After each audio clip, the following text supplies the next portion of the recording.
তোমাদের যেটা দরকার সেটাও হবে না। সাফিসিয়েন্ট নলেজ যদি নিতে যাও, আমরা যা করাবো, আমরা যে এখানে তোমাদেরকে জানাবো, এর বাইরেও তোমাদের কিন্তু জানতে হবে, তবে তোমার সাফিসিয়েন্ট হবে। ডেপটা আরো পরের কথা, একটা চেম্বারের জন্য সাফিসিয়েন্ট যেটা দরকার ফান্ডামেন্টাল জ্ঞানটা, মানে তোমরা ভাববে না যে এখানেও শিখে যাবে ফান্ডামেন্টাল জ্ঞানটা কমপ্লিট করতে পারবো। তার একটাই কারণ, তোমাদের শর্ট টাইম, খুবই কম টাইম, 2 বছর। একটা তো সাবজেক্ট নাই তোমার, এটা যে আজকে যে টপিকটা হলো একটা জন্ডিস। জন্ডিস আমাদের ছোট থেকে শুনে আসছি, জন্ডিস। হ্যাঁ আমি লিখাবো, লিখছি, আগে শোনো, ইন্ট্রোডাকশন দেয়। ইন্ট্রোডাকশন দিলে কি হবে, একটু মজা বাবা, মজা মাথা মাথা জীবন লালা আসবে না।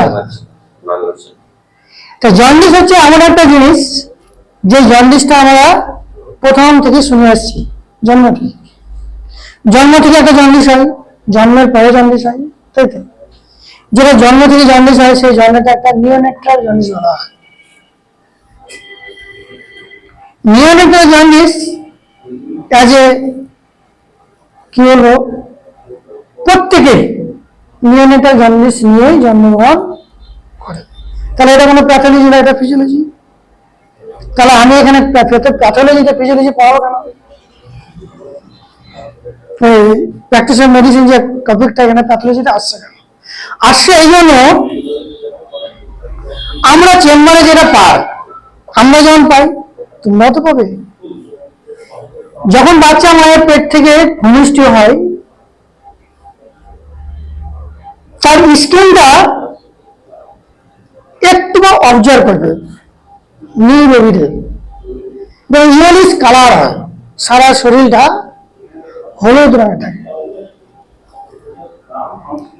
যারা একটু স্কিনের কালার হয় তাদের তো খুব স্পষ্ট বুঝতে পারবে, আর যাদের স্কিন কালারটা একটু ব্ল্যাক তাদের কিন্তু বুঝে যাবে, কিন্তু তবে তোমাদের ইয়েলিশ না।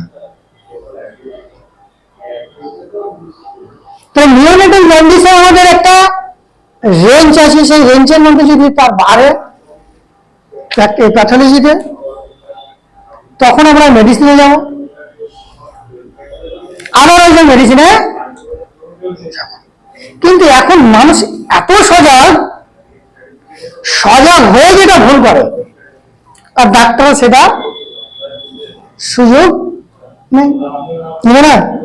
তুমি যদি তাকে সুযোগ দাও, সে ডক্টর কি করবে বলো? সুযোগ নেবে।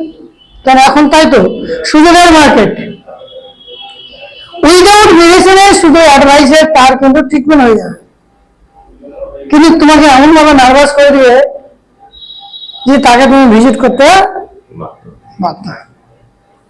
তাহলে আমাদের জানা দরকার। তাই নিওনেটাল জন্ডিস আমাদের প্রত্যেকেরই হয়, সেই জন্ডিসটা গোটা শরীরটাই করে দেবে। আদার যে জন্ডিস হয়, সেই জন্ডিসটা হচ্ছে আমাদের শুধু প্রাপ্তবয়স্ক, বাচ্চা থেকে শুরু করে একবারে বয়স্ক পর্যন্ত হয়, অ্যাজ এ চাইল্ড থেকে শুরু করে ওল্ড। জন্ডিসের মেন যেটা আমরা অনেক কারণ জানবো এখানে, মেন কারণ জানবে আমাদের বিলিরুবিন। বিলিরুবিনটা ঠিকভাবে আমাদের অ্যাবজর্ব যদি না হয়, তার যদি ফাংশনটা ঠিক মতন ফিজিওলজিক্যালি যদি ঠিক মতো না করতে পারে, তখন আমাদের জন্ডিস আকারে শরীরের বাইরে হোক ভিতরে হোক প্রকাশ যেতে হবে। তাহলে আমাদের বিলিরুবিনের যে ফাংশনটা, শরীরের মধ্যে ফিজিওলজির ব্যাপারটা, সেটা ভালো করে জানতে হবে। তার ফাংশন কিভাবে, কোত্থেকে আসছে, কিভাবে হয়। তাহলে একটা ফিজিওলজি জাস্ট একটা উদাহরণ দিয়ে শুরু করবো। অ্যাকচুয়াল বিলিরুবিন যেটা পাবে ফিজিওলজি, আজকে লিভারটা না, ওটা জিপে যাও না, তোমার সবসময় ফান্ডামেন্টাল যাও। লিভারের ফাংশনটা ভালো করে পড়বে। লিভারের ফাংশন দেখবে, যারা একটু স্টাডি করেছো, বিলিরুবিন, বিলিরুবিন, লিসিথিন আছে তো। তো সেই বিলিরুবিনটা আমাদের যে উৎসেচক বা এনজাইম, সেটা কিন্তু লিভার থেকে কিন্তু ক্ষয়িত হয়। লিভার থেকে ক্ষয়িত হয়ে কোথায় যাবে? চ্যানেল কোথায় আছে? গলব্লাডার, ঠিক। লিভার থেকে যে একটা দাগ হয়, সে দাগ থেকে একটা নালী আছে, সেটা পিত্তথলিতে জমা হয়। পিত্তথলিতে হয়ে আর রাগ হয়ে আমাদের কোথায় যায়? স্টোমাকুলার সেকেন্ড পার্ট অফ ডিওডেনাম, স্টোমাকের পরের পার্টে যায়। তার ফাংশন আছে, সে জানবে। এই যে যাওয়া আর উৎপন্ন হওয়া, এর মধ্যে যদি কোনো অবস্ট্রাকশন হতে পারে, কোনো প্যাথোলজিক্যাল কোনো কজ হতে পারে ইত্যাদি থেকে কারণে জন্ডিসটা শরীরে ফুটে ওঠে। তার জন্য তুমি সিমটম পাবো। তা আজকে সেই জন্ডিসটাই তোমায় জানাবো। বুঝতে অ্যাকচুয়াল জন্ডিসটা তাহলে আমাদের মেইনলি কোথা থেকে সৃষ্টি হয়েছে বুঝতে পারলে? লিভার। লিভার হচ্ছে মেন। তারপরে আদার ফাংশন হতেই পারে, সেটা পিত্তথলি হতে পারে, বায়ের ডাক হতে পারে, সিস্টিক ডাক হতে পারে, ইটিস। ঠিক আছে, তাহলে আমাদের জন্ডিস হেডিং দাও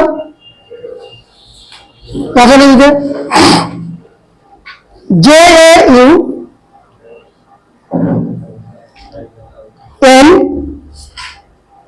JAUNDICE, জন্ডিস। যে তোমার দরকার সেটাই দেবো কিন্তু, হ্যাঁ, খুব বেশি তোমার দিতে দেবো না। Jaundice, JAUNDICE, jaundice. জন্ডিসের প্রথমে ডেফিনেশন লিখতে পারো, বা হোয়াট ইজ জন্ডিস। দেখো, what is jaundice.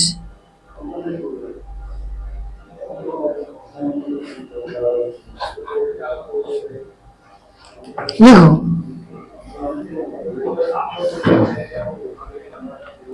it is a condition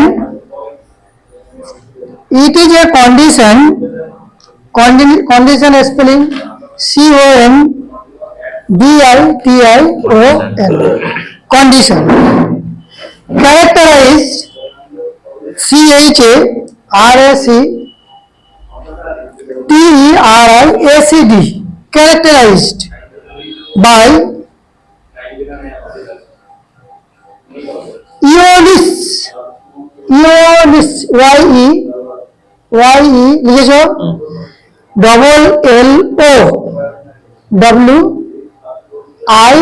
LOWISH, ইওলিস কালারেশন, কালার থেকে রেশন, কালারেশন অফ স্কিন